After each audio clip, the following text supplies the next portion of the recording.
అందరికీ నమస్కారం. ఈరోజు ఉదయం నేను ఒక విచిత్రమైన వార్త విని ఈ రకంగా స్పందించాల్సి వస్తుంది. అందుకనే నేను మీ ముందుకు వచ్చా.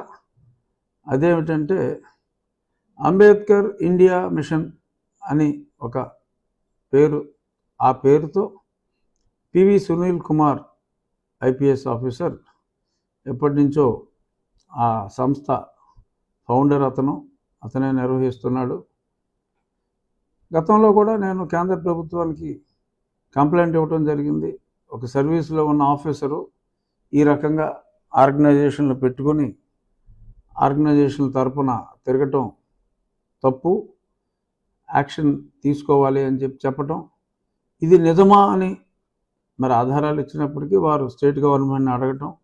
స్టేట్ గవర్నమెంట్ ఉష్ గప్చిప్ అని చెప్పి, అప్పటి స్టేట్ గవర్నమెంట్ ఉష్ గప్చిప్ అని చెప్పి ఏ సమాధానం ఇవ్వకపోవటం గతంలో ఎన్నోసార్లు నేను మీకు చెప్పా. ఇప్పుడు విచిత్రం ఏమిటంటే ఈరోజు ఇందిరా పార్క్ దగ్గర ఆర్ఎస్ఎస్ వాళ్ళు, రాష్ట్రీయ స్వయం సేవక్ వారు ఒక సభ నిర్వహిస్తే అంబేద్కర్ ఇండియా మిషన్ తరపున ఈయన రాష్ట్రీయ స్వయం సేవక్ సభకి వెళ్ళటం జరిగింది. గత ఎన్నికల్లో మరి జగన్మోహన్ రెడ్డి గారిని గెలిపించడానికి మరి సాయశక్తిలా కృషి చేసి విజయవంతంగా 11 స్థానాలకే మరి అది పరిమితమైంది. ఇతని శక్తి ఆ రేంజ్లో ఉంటుందన్నమాట. గట్టిగా పూనుకుంటే ఈసారి 1కి పడిపోతుంది. ఏది అతను పాజిటివ్గా అటు పూనుకుంటే. సో ఎంత సేవ చేశాడో జగన్మోహన్ రెడ్డి గారికి అందరికీ తెలిసిందే. మరి ఈయన ఇప్పుడు సడన్గా గతంలో ఆయన మాట్లాడిన మాటలు అందరూ విన్నారు. ఓ బ్రిటిష్, మీరు మాకు పూజించుకోవడానికి ఒక చర్చనిచ్చారు అని ఈ రకంగా చర్చ ఔన్నత్యాన్ని, బ్రిటిష్ వారి ఔన్నత్యాన్ని కూడా మాట్లాడిన వీడియోలు ఉన్నాయి. అతని క్లిప్పింగ్లో తీసిన ఆ బిట్లన్నీ నా దగ్గర ఉన్నాయి. మరి ఇప్పుడు ఓపెన్గా, మరి గత ప్రభుత్వం అంటే కళ్ళు మూసుకుంది. ఇప్పుడు ఓపెన్గా హైదరాబాద్లో ఆంధ్రప్రదేశ్ ప్రస్తుతం ఏ పోస్టు లేకుండా ఉన్న అధికారి దేశ విదేశాల్లో గోల్ఫ్లు ఆడుకుంటూ అక్రమంగా సంపాదనలు చేసుకుంటూ తిరుగుతున్న ఒక అధికారిని మళ్ళీ అంబేద్కర్ ఇండియా మిషన్ తరపున హిందూ ఆర్గనైజేషన్లో మరి పిలవటం నాకు చాలా సంభ్రమాశ్చర్యాలకి లోనయ్యేలాగా చేసింది. ఇవాళ పేపర్లో ఒక ఐటెం చూసాం. సంజయ్ ఈయన తర్వాత మరి అగ్నిమాపక దళం, సరే ఆయన అగ్నిమాపక దళం నుంచి ఇటు వచ్చాడు, ఈయన ఇక్కడి నుంచి అగ్నిమాపక దళంలోకి వెళ్ళాడు పివి సునీల్ కుమార్. సరే, పివి సునీల్ కుమార్ అగ్నిమాపక దళంలో ఉన్నప్పుడు చేసిన దందాలు కూడా చెప్తా. నేను చెప్పాల్సిన అవసరం వచ్చింది కాబట్టి చెప్తా. సంజయ్ ఓకే, ఓపెన్గానే ఆయన ఎన్నో ఓపెన్గానే ఎన్నో క్రీస్తు పాటలు ఆయన పాడారు. గతంలో ఎన్నోసార్లు మనం ఓపెన్గానే మాట్లాడుకున్నాం.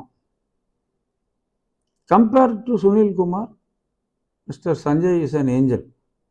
ఇన్ కంపారిజన్ నేను చెప్తున్నా, compare to him is an angel. అంటే అతను ఒక చిన్న చేప అయితే పివి సునీల్ కుమార్ అనే వ్యక్తి ఒక తిమింగలం అని చెప్పక తప్పదు. మరి చేప దొరికింది అని అంటున్నారు. No doubt Sanjay has exceeded. నేనే ఎన్నోసార్లు సంజయ్ సుధా ఈ కాంబినేషన్ ఏంట్రా బాబు, ఇది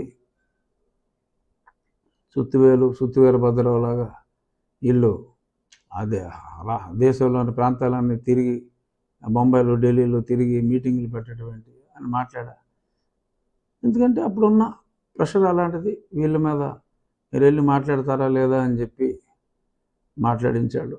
సరే ఓకే, చిన్న అవినీతి కేసులు లేకుండా అది పెట్టడం జరగదు. I'm not getting in to the extent of the magnitude of the cases against Sanjay, but he is a small fish. అంటే అదే అగ్నిమాపక దళం, అదే సిఐడిలో ఉన్న వ్యక్తిగా మరి పివి సునీల్ కుమార్ గురించి మరి అతని మీద ఇప్పుడు దాకా నా కేసు ఉంది. మరి అందులో ఎఫ్ఐఆర్ రిజిస్టర్ అయింది. ఎఫ్ఐఆర్ రిజిస్టర్ అయినప్పుడు ఏ అధికారినైనా సరే కంపల్సరీగా సస్పెండ్ చేయాలి. ఆ సస్పెన్షన్ జరగలేదు. ఇప్పుడు పైగా మరి వాళ్ళ వ్యక్తులు ట్వీట్లు పెట్టేవాళ్ళు మొన్నటిదాకా. వాళ్ళ వ్యక్తులు ఇతనికి ఉన్న ఎయిమ్స్, శక్తి సామర్థ్యాలు, ఇతని చేతుల్లో ఉన్న కోట్లాది ఓట్లు వీటితో ఇన్ఫ్లుయెన్స్ చేయగలరు అని చెప్పి ఓపెన్గా చెప్పుకుని తిరుగుతున్నారు చాలామంది. సరే, నేను గతంలో కూడా చెప్పా, ఇటువంటి ఒడతూపులకి భయపడే ప్రభుత్వాలు ఎవరో లేరని. మరి ఇప్పుడు సర్ప్రైజింగ్గా మరి ఆర్ఎస్ఎస్ సభలో ఇతను ప్రత్యక్షం అవటం, as a sufferer of PV Sunil Kumar నేను డిమాండ్ చేస్తున్నా, అతన్ని ఈరోజు ఈ సమావేశంలో పాల్గొనటం సర్వీస్ రూల్స్కి వ్యతిరేకం. చర్యలు తీసుకోవాలి. అవినీతి గురించి చెప్తున్నా. ఒంగోలులో అద్దంకి నుంచి నాకు బ్యాంక్ నెంబర్లతో సహా ఇచ్చారు. I'm going to file A complaint. AgriGold బాధితుల పేరు మీద నకిలీ వాళ్ళని అగ్రిగోల్డ్ బాధితులను చేర్చి మిస్టర్ తులసి ఇప్పుడు గుడివాళ్ళు ఎక్కుంటున్నా అంట. ఇతను సునీల్ కుమార్ కలిసి మరి 20,000 రూపాయలు ఒక్కో అకౌంట్లోనూ వేసి మీకు తర్వాత 5,000 ఇస్తానని చెప్పి మొత్తం 20,000 లాగేసిన బాధితులు. అంటే బాధితులు అంటే ఇది ఒక విచిత్రమైన బాధితులు అన్నమాట. అసలు అగ్రిగోల్డ్కి వీళ్ళకి సంబంధం లేదు, కానీ బాధితులుగా వాళ్ళ పేర్లు చేర్చి డబ్బులు కొట్టేశారు. అలా ఎంత కొట్టేశాడో తెలియదు. అలాగే అగ్రిగోల్డ్ వేరే భూములు కొన్న వాళ్ళు కూడా మరి షాద్నగరు అక్కడ వాళ్ళతో డీల్ చేసి బెంగళూరులో కూడా కొంతమందితో కేసు పెట్టమంటావా, లేకపోతే పొలాలు వెనక్కి తీసుకుని కేసు పెట్టమంటావా, లేకపోతే మనకేమన్నా ఇచ్చి సెటిల్ చేసుకుంటావా అన్న దందాలు చాలా జరిగినాయి. Yes, I'm openly telling, I got people who have told me about the harassment. So కాబట్టి నేను సమ్ షేర్గా చెప్పగలుగుతున్నా, ఎవరిగా కావాలన్నా సరే ఇస్తా. సో మరి 100 కోట్లు దోచిన వ్యక్తి PV Sunil Kumar. Small fish mister Sanjay. మరి సంజయ్ని సస్పెండ్ చేసిన వాళ్ళు సునీల్ కుమార్ని ఎందుకు ధైర్యం చేయలేకపోతున్నారు మరి ఏమో. It might be in the process, but already it is late. Should not be delayed further. ఓపెన్గా సమావేశాల్లో మాట్లాడటం, అలాగే మరి అగ్నిమాపక దళంలో ఉన్నప్పుడు government can verify the reports. మరి ఎలక్షన్ కోడ్ వచ్చిన తర్వాత, ఎలక్షన్ కోడ్ అయ్యేలోపు సేమ్ డే ఆఫ్లైన్లో ఎన్ని క్లియరెన్స్లు ఇచ్చారు, ఎంత డబ్బు కలెక్ట్ చేశారు అనేది చెప్పడానికి వర్ణనాతీతం. No officer is allowed to even inspect.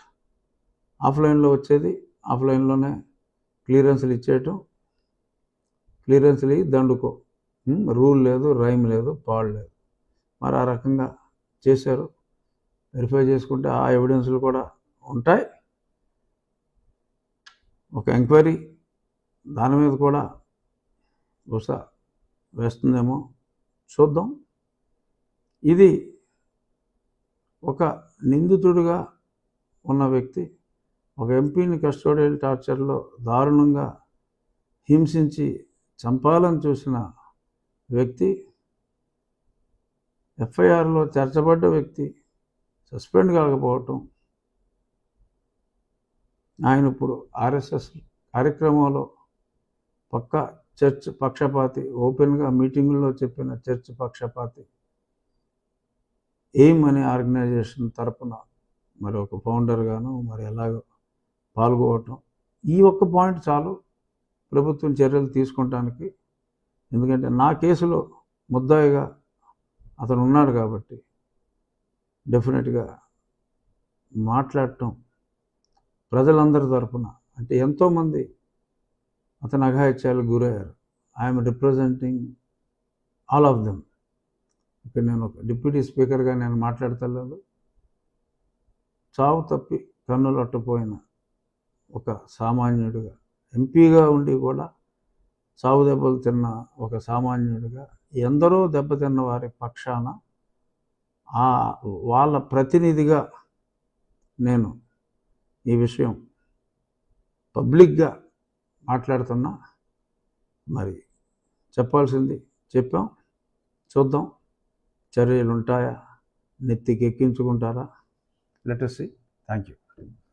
ఈ వీడియో నచ్చితే లైక్ చేయండి. అలాగే మా ఛానల్ ని ఫస్ట్ టైం కనుక చూస్తున్నట్టయితే ఇప్పుడే సబ్స్క్రైబ్ చేసుకుని పక్కనే ఉన్న గంట సింబల్ ని యాక్టివేట్ చేసుకోండి. అప్పుడే మేము పెట్టే ప్రతి వీడియో మీకు నోటిఫికేషన్ గా వస్తుంది. అలాగే ఈ వీడియో పూర్తిగా చూసినందుకు ధన్యవాదాలు.